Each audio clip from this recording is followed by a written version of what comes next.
Welcome back. This is IGN at Gamescom. Now, since the dawn of time, or really just a long time ago, sharks have been universally known as pretty much the coolest thing in the ocean.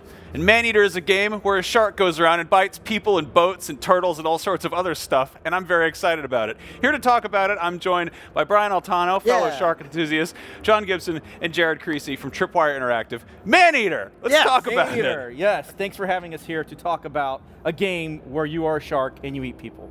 This is like Grand Theft Shark. Is that a fair thing to call it? You know, there are no laws in the sea, really. There are no laws in the sea. You know, it's a shark PG. Some people call it Shark Cry. Ooh, that one's good. This keeps getting better. Yeah. So how did this come about, aside from it being like a completely obvious idea for a game that would be fun to play? So being a shark. Yeah. So we were working with the team at Blindside Games on Maneater. We were going to publish the game. And we decided, you know, this game is going to be so awesome. Tripwire needs to take this game on whole hog and bring it in-house and make it. But really, who doesn't want to play a game as a shark? Yeah, no, it's awesome. I mean, I played Echo the Dolphin when I was a kid, and he didn't do any of this stuff because he was sweet. He was a dolphin. He's not a vicious beast underneath the sea. I have some technical questions about how the animal interacts with the world here, such as, I saw for a second he was on a dock there. How long can you stay on the land? So there's a very limited time that you can be out of the water, like you can reach out onto a beach, onto a dock, onto a boat, but through maybe some evolutionary choices you make, you can extend that time. Oh, okay. Second question, I see some buildings in the background. If you create enough evolutionary choices, will you be able to enter them? No, you will not be able to reach You don't the get buildings. a day job in an office in this game. You don't, get out of the sea at the end of the day, get in your car, drive home. Look, I have to do my part in journalism and ask these questions. This is part of it. Can the shark go in the buildings? That's a great question. Yeah, that is a awesome job. No, now you're calling this a shark PG, and you're talking about like evolutionary traits. Let's talk a little bit about sort of the skill trees, and like, I'm guessing you have to like level the shark up so that he can do like a roundhouse kick on the sea turtles. Is that correct? Something like that? Absolutely. So like what you just saw was for the first time ever, you saw the baby shark. We've never shown that before. And in most RPGs, you're leveling up your character. There's a number that's getting bigger. In Maneater, when you level up your shark gets bigger. And then you can do some really cool things like... So as you go through the game, you'll be eating things and you'll be finding some parts to an evolution, so to speak. And some of those you'll just find naturally along the way as you progress through the story. Others are more optional, which you'll see like later in this demo, you fight some bounty hunters who come out and try and take you away because you've been terrorizing the local populations. If you fight as they do. Yeah. If you decide to take on those bounty hunters instead of running away, you'll get some special evolutionary choices that you won't otherwise get. You can then go back to an area we call the grotto and decide what you want to do, how you want to sort of spec out your shark. Yeah. Let's talk a little bit about the world we're in here. This is clearly a very polluted ocean. There's kind of like futuristic stuff going on in the background. I don't spend a lot of time in the actual ocean, but I hear it's incredibly polluted. Can you talk a bit about sort of why the humans in this world need to be eaten so badly? Yeah. So the shark is kind of an environmentalist. You know, in his environment, the humans they're killing off his food, they're polluting the area. So he's just kind of cleaning up the area. But he also, early in the game, our player shark was disfigured by an evil shark hunter. So she needs to grow, get bigger, so she can get her revenge. She's got a bit of a vendetta, and that's really going to set the story and drive it along. By the way, I just want to point out, we were just in a place called Snitch Lake where a bunch of dead bodies were. Somebody's got a little bit of a snitch problem if you look up there on the hill. It's a Oh small my problem, God. but they're working on it. That was a truck full of corpses. Are you sure? Did you Oh check? my God. I didn't look. I don't know. There's a lot going on here. Whoa! Oh! Yes! Okay, so we're going to ask about the other animals that the shark can fight.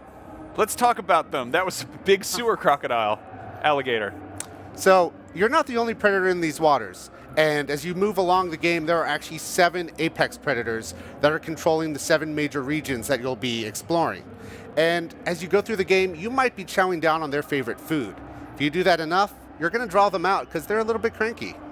Wow. That's awesome. So they're almost sort of like mini bosses that live in the world, or actual bosses. Absolutely. Did you guys spend time with sharks? Did you go shark diving? Did you, like, how are you getting the realism here? Like, So we did you did- mocap a shark? Is that possible? There's a joke around the studio. We had our mocap actor put on a shark suit Oh, that's awesome. and then flop around on the ground. But no, we didn't mocap a shark. But what we did do, we did have team members that went out and did the shark cage diving thing, where sharks are coming out and biting the tank. And we have some real just shark fanatics in the studio. Fanatics? Fanatics. That's yes. good. That's really good. Our lead character artist is such a shark fan. His wedding cake was a shark. Oh my god, That's badass. that rules. Now, obviously, like sharks, like they have a bad reputation. Like it's kind of a bummer, honestly, and like because they are, they're apex predators, but they also like they're not actually really trying to go out and kill everybody. This shark has a pretty good reason to, because look at the state of this water. How do you justify this sort of? I mean, it is very much like a violent video game about being a shark and killing people. How do you justify that to sort of shark apologists or shark activists, sharktivists? Well, throughout the game, because you are watching, the gameplay itself is presented through the lens of a reality TV show, Shark Hunters versus Maneater. And the narrator of that show is voiced by none other than Chris Parnell. And along the way, he's commenting on what our player shark is doing. And some of those things are, hey, sharks rarely attack humans. When it does, it's an aberration. That's not meant to happen. Or, sharks sometimes confuse humans with seals. They take a bite to find out why. So there is some actual fun shark facts that you are told along the way. Which may or may not be true. But really, I could dig that. Yeah. really in the game, you see the cruelty, and you won't see it on screen right now, but you see the cruelty of the shark hunters. On this reality show, that sort of pans out that the shark hunters are out there, they've been paid to sort of clean up the area, so they're indiscriminately killing sharks. And so really the shark is not evil so much as they really are just trying to protect their territory. Now, can you get any sort of like cosmetic attachments to your shark, like lasers? There are no laser attachments to your shark, but one of the things we're working on as part of our evolution system is what we're calling skin sets. Or evolution sets. Evolution sets. And the shark can sort of spec out in ways beyond what nature has intended. And the three we've been focusing on are what we're calling the bone set, our electro set, and our stealth set.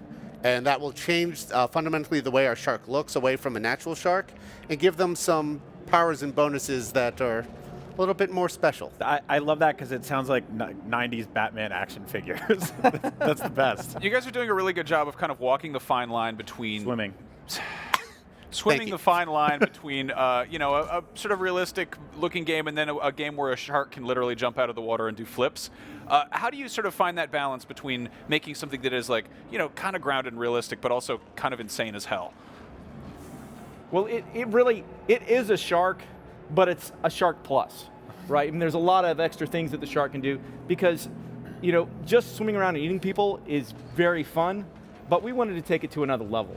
And I think that's been a key in a lot of our games where they've been very grounded in reality from the get-go with like Red Orchestra. But once we got to Killing Floor, we're like, what happens when we add in a bit more? What if we take it to the next level? Keep it grounded, but what's next? How do we fantasticize it, if you will? And I think our player shark here, we've done that to a great degree through a lot of iteration, and we're continuing to do that in the studio every day. Now this seems like a very big open world. How does the world connect? Like how big is it? How long does it take to swim across it? I don't know if anybody outside of a couple of the QA have actually timed out how long it takes them to get around, though they are talking about doing some races to see who can do it the fastest. Oh, that's awesome. But it's, 7 regions? 7 major regions that represent 7 very distinct areas. The color of the water is different. The quality of the water is different. The wildlife you'll see is different. And as you go through the regions, you'll notice the tonal change, both in the wildlife and the colors, and there is quite a lot to explore there. And there's, there is open ocean, there are swamps, there's this polluted area. There's fine resorts with sandy beaches and wonderful tasty meat sacks laying there to be eaten. We will allow the player, we're not really, for the most part, it's not linear. So the player, if they want to go swim out into the open ocean and face some things that might be way bigger than them, they can. So you're kind of gated by your skill level. if you're, you can wait until you evolve to go out and take on those challenges, but you can go pretty much anywhere. Wow, so you can In go, the water. You can go challenge something that's way too big for you, and it'll kill you. Yes. It If you're very, might very swallow skilled. you whole. So like shark souls. Shark souls. Yeah. There it I've is. heard that one before too. There it Hell is. yeah. Now, are there different areas, or is it sort of clearly labeled that some are like, this is the scary nightmare area where you're going to get your ass kicked if you're low level, or is it kind of like you got to figure that out for yourself? A little bit, figure it out for yourself. Like if you follow the story, it will take you along a natural progression path. But at any time, you can choose to break out of either some soft barricades or no barricades at all, and just take your own path through the water and find out what's out there. And as John mentioned, there's a whole deep ocean that's full of secrets and wonderful things to explore. You can decide to take that on at the beginning of the game, or you could save all those secrets till the end. Working on this game, are you guys more afraid of sharks now or less afraid of sharks? Probably less afraid. I feel like that's a bad attitude to have. No one should ever be less afraid of sharks. See, for me, because I pay attention to shark attacks more now since we're making a shark game, I get a little more afraid because when I start to see, oh wow, there really are shark attacks happening on the Gulf Coast. Because you So probably love your arms. But more people die than cows and my every year. fingers. Yeah. Well, I mean, the cool way to avoid the shark is just to not go in the ocean where he's, just Or on the boat or the yeah, beach or just really stay anywhere. like a good distance away and hope he's not really high level so he can like flip out and get you. When can people get their fins on Maneater? Thank you. Thank you. When can people? They'll be able to sink their teeth into Maneater That's before E3 next year. Ooh, that's so good. Wonderful. Well, thank you so much for coming by. I'm dying to check it out. Coming up in just a little bit, we have Darksiders Genesis. That is a new take on Darksiders, which is much more dungeon crawly than you might be used to.